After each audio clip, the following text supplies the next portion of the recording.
मोहन दास करमचंद गांधी 2 अक्टूबर 1869 को एक गुजराती हिंदू मोद बनिया खानदान में पैदा हुए, जो जजीरा नुमा काठियावाड़ का एक साहिली कस्बा है। उनके वालिद करमचंद ने रियासत पोरबंदर के वज़ीर आला के तौर पर अपनी खिदमात सरअंजाम दी और एक काबिल वज़ीर आला साबित हुए। अक्टूबर 1869 को पोटली बाई ने पोरबंदर शहर में गांधी खानदान के एक घर में अपने बच्चे मोहन दास को जन्म दिया। 9 साल की उम्र में गांधी ने अपने घर के करीब राजकोट के मकामी स्कूल में दाखिला लिया, जहां से रियाजी, तारीख, गुजराती और जोग्राफिया की इब्तदाई तालीम हासिल की। 11 साल की उम्र में गांधी ने राजकोट के एल्फ्रेड हाई स्कूल में एडमिशन लिया। गांधी एक शर्मीले और चुपचाप रहने वाले तालिब इल्म थे, जिसकी खेलों में कोई दिलचस्पी नहीं थी। मई 1883 में 13 साल गांधी की शादी 14 साल की कस्तूरबाई मखनजी कपाड़िया से हुई थी। अपनी शादी के दिन को याद करते हुए गांधी ने कहा कि जब उनकी शादी हुई तो वो शादी के बारे में ज़्यादा नहीं जानते थे। हमारे लिए इसका मतलब नए कपड़े पहनना, मिठाई खाना और रिश्तेदारों के साथ खेलना था। 1885 के आखिर में गांधी के वालिद करमचंद का इंतकाल हो गया। गांधी उस वक्त 16 साल के थे और उनकी 17 साल बीवी का पहला बच्चा था, जो सिर्फ चंद दिन ही जिंदा रहा। इन दोनों अमवात ने गांधी को बहुत दुख पहुंचाया और उसके बाद गांधी के यहाँ मजीद 4 बच्चे भी पैदा हुए। नवंबर 1887 में 18 साल गांधी ने अहमदाबाद के स्कूल से ग्रेजुएशन मुकम्मल की। एक ब्राह्मण पुजारी ने गांधी और उनके ख़ानदान को मशवरा दिया कि वो लंदन में कानूनी तालीम हासिल करने पर गौर करें। शुरू में गांधी की वालदा इस बात पर राज़ी न हुई कि वो लंदन जाएं, लेकिन गांधी बज़िद थे कि वो बाहर जाएंगे। इसके लिए गांधी ने अपनी माँ के सामने ये अहद किया कि वो गोश्त, शराब और औरतों से दूर रहेंगे। और यूँ 4 सितंबर को वो अपने भाई के साथ लंदन रवाना हो गए। 22 साल की उम्र में गांधी को जून 1891 में बार में वापस बुलाया गया और फिर वो लंदन से हिंदुस्तान चले गए, जहां उन्हें पता चला कि उनकी वालदा का इंतकाल हो चुका है। 1893 में अब्दुल्ला नामी काठियावाड़ के एक मुसलमान ताजर ने गांधी से रब्ता किया। अब्दुल्ला जनूबी अफ्रीका में एक बड़े कामयाब शिपिंग कारोबार के मालिक थे। जहां उन्हें एक वकील की ज़रूरत थी तो उन्होंने एक काठियावाड़ी वकील को अपने लिए तरजीह दी।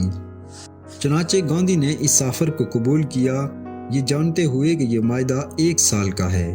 जनूबी अफ्रीका पहुंचने पर गांधी को तमाम रंगीन लोगों की तरह अपनी जिल्द के रंग और विरसे की वजह से इम्तियाजी सलूक का सामना करना पड़ा।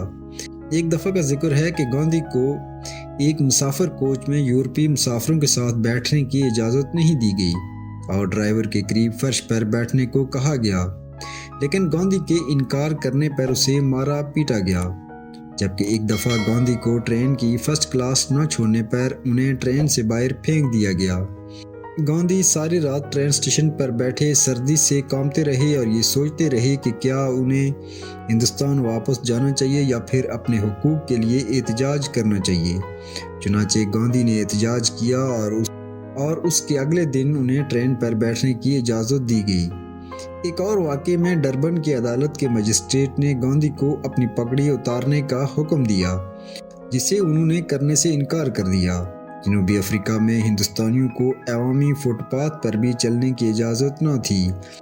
एक दफ़ा जब गांधी फुटपाथ पर चल रहे थे तो एक पुलिस ऑफिसर ने बगैर किसी वार्निंग के फुटपाथ पर से सड़क पर उन्हें लात मारी।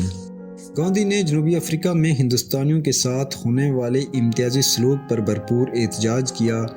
यही वो इम्तियाजी सलूक था जिसने गांधी को सियासत में आने दिया।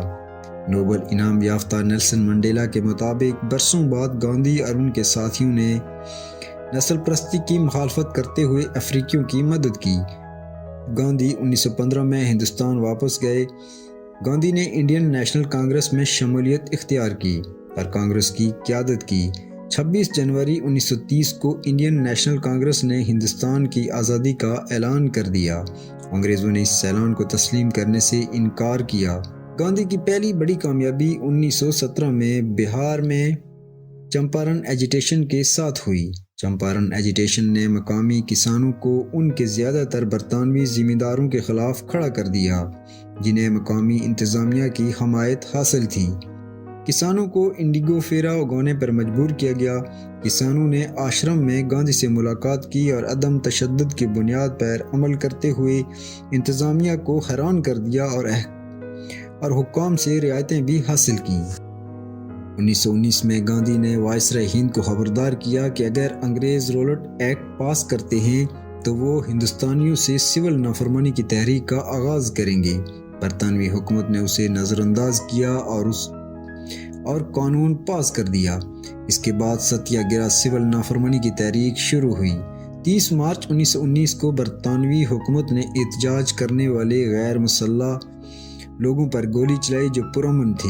اس کے بعد پورے ہندوستان میں ایک تحریک شروع ہوئی جس کے نتیجے میں گاندھی کو گرفتار کر دیا گیا، تو لوگوں نے اس گرفتاری کے خلاف احتجاج کرنا شروع کر دیا، جس پر انگریز افسروں نے گولی چلانے کا حکم دیا، جس سے سینکڑوں لوگ مارے گئے، اور یوں پورے ہندوستان میں بغاوت کا ایک نیا سلسلہ شروع ہو گیا۔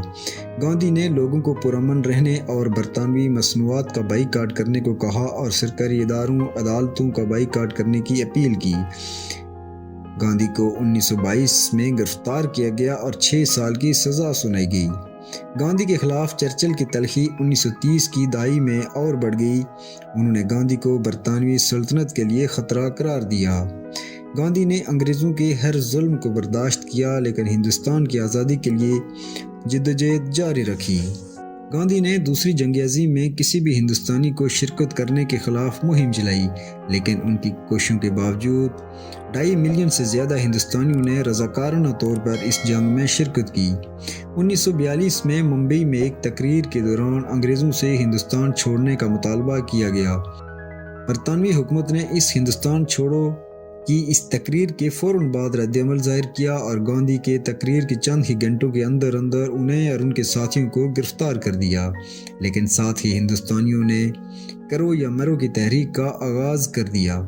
گاندھی کو 6 مئی 1944 کو رہا کر دیا گیا کیونکہ ان کی صحت خراب تھی اور انگریز نہیں چاہتے تھے کہ وہ جیل کے اندر ہی مریں اور قوم کو مشتعل کر دیں۔ اسی دوران آل انڈیا مسلم لیگ کی تحریک بھی زوروں پر تھی، جو اپنے لیے علیحدہ وطن کا مطالبہ کر رہے تھے۔ محمد علی جناح یہ محسوس کر رہے تھے کہ ہندوستان کے مسلمانوں کے حقوق صرف علیحدہ وطن کی صورت میں ہی حاصل کیے جا سکتے ہیں۔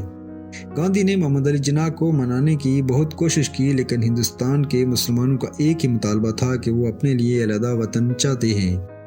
30 جنوری 1948 کی شام 5:17 پر گاندھی برلاس ہاؤس میں اپنی پوتیوں کے ساتھ ایک دعائیہ تقریب میں شریک تھے جب ایک ہندو کامپریس ناتھو رام گاڈسے نے قریب سے ان کے سینے میں 3 گولیاں مار دیں، جس سے گاندھی موقع پر ہی ہلاک ہو گئے۔